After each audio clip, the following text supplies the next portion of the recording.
দেখেছে একটা জিনিস, আমাদের বাগানের এই কারি পাতা গাছটা কিছুদিন হয়েছে লাগিয়েছি, মানে কিছুদিন না, 1 বছর মতো হয়েছে। তো এবার আমি দেখে অবাক যে এত ছোট গাছের পাতাগুলো কে এইভাবে ছিঁড়ে নিল। তো আমি মাকে ডেকে এনেছি, ডেকে এনে ভাবলাম যে ভিডিওটাও করি। তো ভাবলাম শুধু শুধু আমাদের পাড়ার কতগুলো মানুষকে আমি সন্দেহ করলাম, তারপরে দেখলাম ঘাপটি মেরে বসে আছে এই পোকাটা।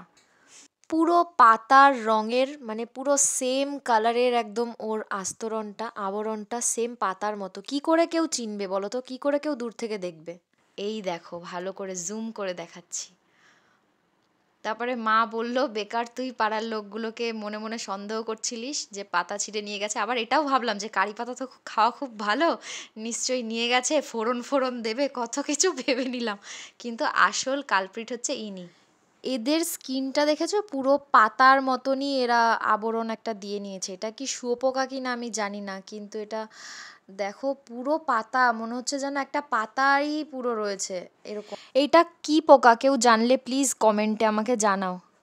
আর এটা থেকে গাছকে বাঁচানোর কি কি উপায় আছে সেটাও যদি কেউ জেনে থাকো প্লিজ আমাকে কমেন্ট সেকশনে জানাতে পারো। বাই। দেখেছে একটা জিনিস।